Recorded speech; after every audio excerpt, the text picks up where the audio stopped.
그 센터님 정말 제가 이렇게 우리 센터님 존경하는 게 굉장히 그 기업 분석이나 이런 거를 정말 이렇게 제대로 하시고 시장 예측을 하신다고 저는 생각을 했고, 이제 그 센터님하고 인연이 오래됐지만 보면은 정말 신뢰가 가게 이렇게 전망도 하시고 또 모르는 거 모르신다 이렇게 솔직히 말씀을 해주시는데, 투자자 입장에서 제일 궁금한 게 지금 삼성전자 주식을 많이 사긴 하는데, 네. 그러면 최소한의 기업 분석이나 뭐 이런 걸 좀 하고 해야 된다고 생각을 하는데, 어떻게 이제 그 오래 여기 계셨으니까 네. 그런 우량한 기업 네. 분석을 하고 어떻게 비기한 개인 투자자가 할 수 제 있을까요? 생각에는 최소한의 기업 분석이 필요한 게 아니라 최대한의 기업 분석을 할 필요가 아, 있죠. 최대한. 왜냐하면 투자라고 하는 거는 내가 잘 알아야 되거든요. 네, 또 투자라는 것의 본질은 네, 싸게 사서 비싸게 파는 게 투자의 본질이에요. 네. 그러면 싸다라고 하는 건 뭔가요? 인기가 없는 거잖아요. 그렇죠, 예, 싼 주식을 사는 행위는 어떻게 보면 나는 대중이 모르는 어떤 그 기업을 아는 통찰이 있는 거예요. 네, 그러니까 싼 주식을, 인기 없는 주식을 산다라고 하는 건 제 생각에는 그렇기 때문에 그 기업에 대한 더 깊은 이해가 필요하고 이런 건데, 그래도 삼성전자가 조금 나을 수 있는 거는 네, 이거는 많이 알려져 있고 역사 속에서 검증이 된 거죠. 네, 삼성전자의 반도체 사업의 이익을 어떻게 예상하겠어요? 애널리스트들 다 틀리고, 그렇죠. 뭐 삼성그룹 오너인들 알겠습니까? 모르는 네, 거예요. 네, 그렇지만은 여러 가지 사이클이 있는 과정에서 네, 이걸 잘 헤쳐온 기업이 삼성전자이기 때문에요. 우리가 그 투자의 그 가치 투자자들의 어떻게 보면 스승이라고 할 수 있는 벤자민 그레이엄 이런 네. 사람은 미래 가치를 많이 가중치를 두지 않아요. 네, 어떻게 보면 주식은 미래를 보는 건데, 네, 그러면 과거를 보는 게 어떤 의미가 있냐 생각할 수 있겠지만, 네, 미래라고 하는 건 흘러온 역사의 그 연장선상이에요. 똑같진 않겠지만 네, 과거의 어려움을 잘 해온 기업은 미래에도 잘 해낼 가능성이 높다고 보는 거죠. 네, 또 우리가 또 여러 가지로 전망을 한다고 하지만 예, 맞긴 힘들어요. 뒤에서 말씀드리겠지만 전망은 꼭 해야 되는데 네, 그 전망이 늘 맞는 건 아니에요. 네. 그렇게 본다 그러면 저는 투자를 한다라고 하는 거는 그 기업의 동업자가 되는 거예요. 그래야 돈을 제대로 벌 수가 있어요. 네, 어떤 주식이 막 올라가는데 바닥에서 20% 올라갔다. 나 잘 팔았네. 네. 주가가 또 조정받아요. 근데 네. 그 주식이 2배, 3배 갈 수도 있거든요. 네, 그러니까 어떻게 보면, 저는 투자라고 하는 거는 그 주식이라고 하는 증권이라고 하는 종이 쪼가리 사는 거 아니고 네, 그 기업을 사는 거예요. 아. 내가 동업을 하는 거예요. 예, 더 잘 알아야 되는 거예요. 예, 근데 삼성전자라고 하는 거는 예, 설사 조금 모르더라도 과거로부터 흘러온 어떤 그런 그 역사가 있고 네, 하기 때문에, 또 삼성전자는 내가 열심히 안 하더라도 예, 이 기업에 대한 너무 걱정도 많이 해줘요. 네. 삼성전자가 잘못되면. 그렇기 때문에 상대적으로 네, 우량주 사서 리스크가 적은 거는 네. 뭐 그런 게 있는 것 같은데, 일반적으로 제 생각에는 조금 기업을 산다 그러면 깊이 알고 고민을 많이 해야 되고, 그래서 어떻게 보면 저는 뭐 지금 가치 투자자의 철학 이런 것들이 정말 아주 땅에 떨어졌죠. 지금 세상에 무슨 가치 투자야, 성장조 사야지 이렇게 생각하지만, 네, 저는 주식이란 게 싸게 사서 비싸게 사는 게임이라고 보면 이건 장기 투자가 될 확률이 높아요. 왜냐하면 사람들이 인기가 없어서 산 건데, 네, 난 이걸 사고 사람들이 알아주길 기다리는 건데, 네, 이 시기가 언제 올지 우리가 모른다는 거예요. 네, 근데 지금 올라가는 건 제 생각에는 스토리텔링 주식들이, 아주 그럴듯해 보이는 주식들이 올라가는 거예요.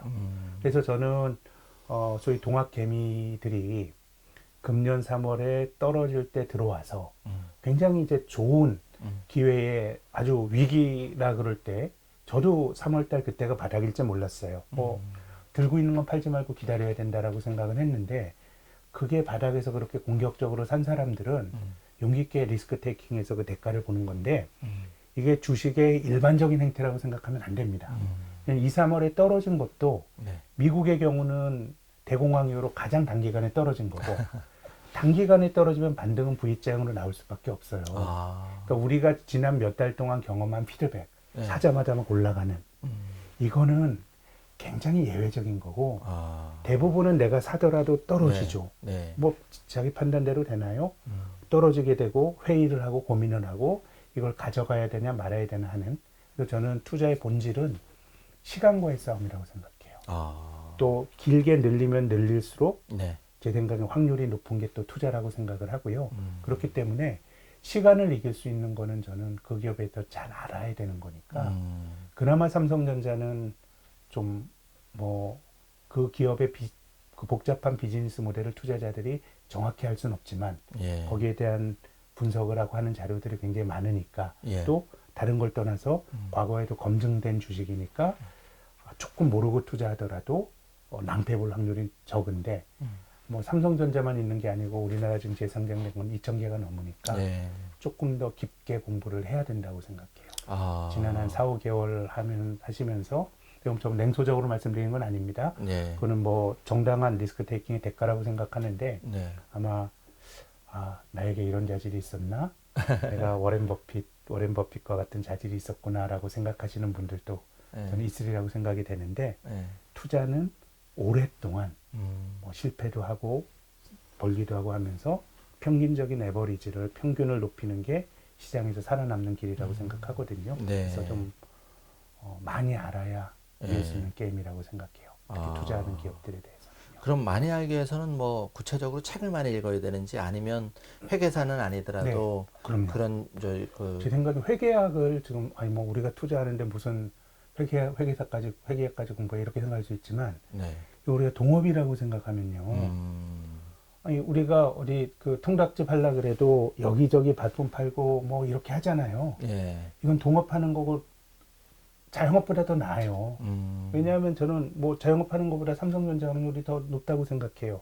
투자 확률이. 네. 한국에서 제일 똑똑한 사람들이 그 나를 위해서 일해주는 거거든요. 네. 그래서 뭐 아주 검증이 된 우량주는 뭐 그런 의사결정으로 해도 되는데 나머지의 경우는 내가 사업을 한다고 생각하면 네. 어떻게 그렇게 나이브한 생각하시면 절대로 안 되고요. 네. 그렇기 때문에 회계학은 어떻게 보면 기업의 어떤 그 언어이고요. 네. 하기 때문에 요즘은 또 뭐 회계학이라든가 이런 것들을 쉽게 잘 통찰을 가지고 이렇게 전달해 주는 분도 많기 때문에 그런 거 하셔야 된다고 생각해요. 아. 그런 거 안 하면 네.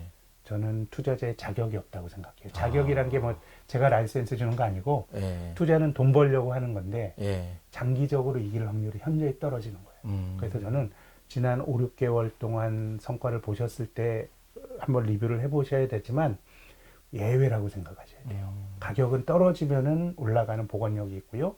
올라가면 또 한없이 올라가지 않는 사이클이 있어요. 네. 근데 지난 2, 3월의 급락은 매우 예외적이었기 때문에 이때는 뭘 사느냐가 중요한 게 아니고 내가 공포에 떨지 않고 주식을 하느냐 마느냐가 중요했던 거거든요. 근데 이게 노멀한 상황 아니에요. 그러면 앞으로는 이제 정상화된 상황에서 어떻게 할 거냐라 그러면 저는 공부를 하시는 게 특히 회계학, 재무제표 정도는 당연히 보셔야 되고요.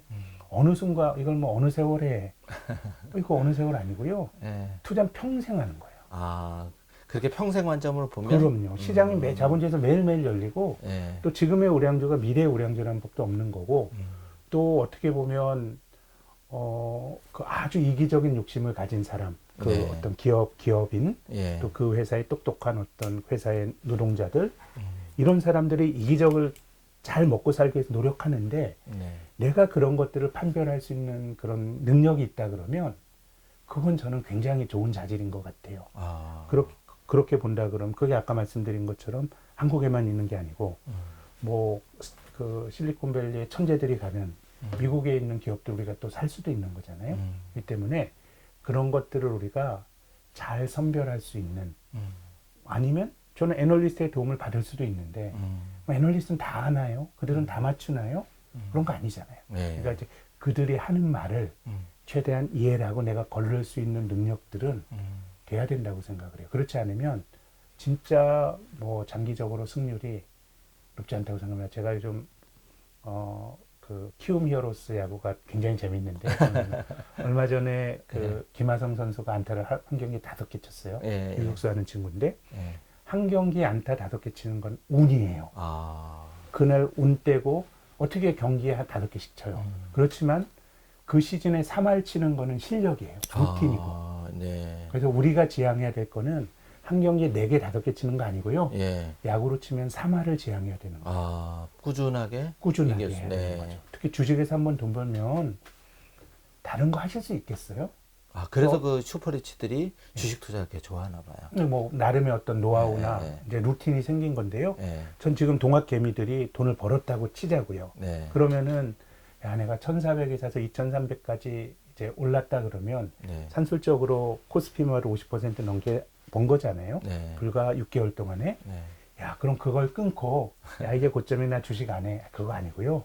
그런 여기서 계속 치고받고 할 거예요. 그 돈이 배워맞게 해주면 또 주식을 갖고 또 맞게 되는 거고요. 네. 사람이라고 하는 게 다 돈 벌려는 욕심과 욕망의 산물인데 네. 내가 그렇게 단기간에 50% 버는데 그걸 어떻게 끊어요?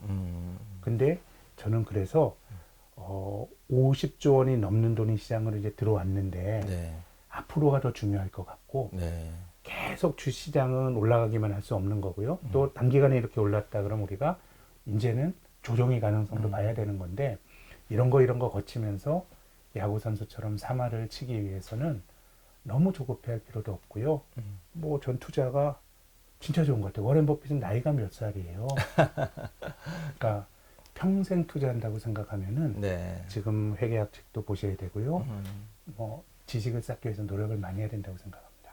제가 센터님 말씀을 듣고 보니까 100가지 우량 종목이 있다면 만약에 회계학을 100개 기업을 다 다른 방법으로 분석을 해야 된다면 정말 진리지만 한 번만 제대로 배워놓으면 삼성전자 딱 분석을 하듯이 그 습득을 해놓으면 다른 니콜라 주식이나 테슬라 주식도 똑같이 이렇게 분석을 자기만의 방식으로 할 그 수 있어요. 산업의 뭐 이제 성격이나 이런 게 뭐 있기 때문에 네. 이제 뭐 그 방법론이 같을 수는 없는데 제가 말씀드리고 싶은 거는 네. 그 모든 걸 하는 데 있어서 기초 중에 기초가 기업의 재무제표에 나오는 네. 재무제표에 대한 이해이기 때문에 일단 이걸 안 하고 주식 투자를 한다라고 하는 거는 네. 저는 뭐 이게 뭐 우리가 똑똑해 보이기 위해서 투자하는 건 아니고요. 예. 돈 벌기 위해서 하는 거잖아요. 네. 그러니까 3할을 못 쳐요. 음. 한 경기에 4개, 5개를 칠 수도 있다니까요. 운이 예, 좋으면. 예. 근데 그 사람이 시즌에 3할을 치고 평생 3할 치는 건 다른 차원의 문제예요. 네. 예, 우리는 투자는 계속 열리고 자본주의에서 나의 루틴과 나의 실력을 쌓는 게 좀 중요하다라고 생각해요. 또 그 야구의 빛에서 말씀드리면 또 뭘 또 너무 하려고 할 필요도 없다고 생각해요. 아. 안 하는 것도 투자죠. 예, 좀 저는 쉴 때는 그래서 쉬고, 예. 워렌 버핏을 욕하는 거는 네. 좀 맞지 않다고 봐요.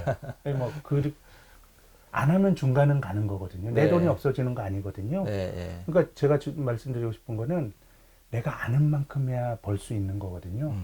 모르면 안 하는 것도 투자예요. 시장은 늘 어떤 아무리 어려운 장이라도 올라가는 종목이 있고 하는 거기 때문에 그래서 나의 삶의 바운더리를 갖추는 게 저는 그 중요하다고 봐요. 네. 그 특히 이 삶의 바운더리가 내가 어떤 그 개념적인 어떤 전망을 갖는 게 그거 도그마처럼 이게 진리다라고 생각하는 그런 의미의 게 아니고요. 어떤 세상을 바라보는 나의 틀이 있어야 돼요. 네. 기업을 뭐 회계학이나 이런 걸 통해서 바라보는 틀이 있어야 예. 내가 어떤 견해를 갖게 되는 거거든요. 예. 근데 이 견해가 늘 맞진 않죠. 틀릴 확률이 그렇죠. 있죠. 예. 근데 내가 이런 틀이 없게 되면 예. 모든 시장에서 벌어지는 일이 무작위예요. 내가 벌고 잃어도 배움이 없는 거예요. 그러니까 어떨 때는 한 경기 안타 4개 치듯이 큰 돈을 벌 수가 있다니까요. 네. 근데 계속 왔다 갔다 할 때는 뭔가 네. 우리가 안 되는 거에서 배우고 해야 되는 건데 그래서 저는 투자는 유연한 사람이 더 이길 확률이 높다고 보는데 그래서 제가 어떤 자기가 시장이라든가 기업을 바라보는 프레임을 꼭 가지라고 권해드리고 싶은 거는 이게 고정된 진리가 아니라 네. 이런 틀이 있어야 아. 뭔가 난 유연하게 바뀔 수가 있는 거예요. 이게 아니라 그러면은 우리는 아무것도 배울 게 없는 거고 이렇게 하다 보면 결국은 내 재산이 많이 축날 가능성이 매우 높죠. 그렇죠. 좀 무식하면, 속된 말로 무식하면 용감해지고, 용감해지다면 돈은 냉철한데 깨지고, 그러면 내 재산이 종잣돈이 줄어들면 네. 또 실망하게 해서 시장을 떠나고, 네. 이런 게 되풀이되는 것 같습니다. 그리고 또 사람 마음이라는 게 뭐 이게 올라가면 더 겁이 없어져요. 예. 용감해지고, 예. 이게 미래를 전망해야 되는데 네. 사실 미래는 알기가 힘든 거거든요. 네. 그래서 저희가 뭐 애널리스트라는 게 잘 맞히진 못하지만 그래도 뭐 전망하는 게 저의 업인데 이렇게 그 전망을 업으로 하는 애널리스트의 관성이나 이런 걸 보면 우리는 미래를 전망해야 돼요. 근데 미래는 잘 몰라. 그러다 보니까 내가 지금 하고 있는 일이나 내가 경험한 가까운 과거가 미래에 대한 전망에 영향을 줘요. 그러니까 주가가 좋을 때 전망을 하면 더 좋아 보이고요. 예. 주가가 나쁠 때 전망을 하게 되면 더 비관적이 되는 경향들이 일반적으로 있는 것 같아요. 이게 사람이 네. 가진 인지적 속성이거든요. 네. 그러니까 내 마음이 시키는 대로 하면 싸게 사서 비싸게 파는 게 주식 투자의 본질인데 예. 마음이 시키는 대로 하면은 비쌀 때 겁이 없어지고 쌀 때 너무 겁이 많아지게 되기 때문에 네. 그래서 조금 자기 어떤 관이나 그런 좀 공부가 저는 꼭 필요하다고 생각해요. 예. 좋은 말씀이십니다.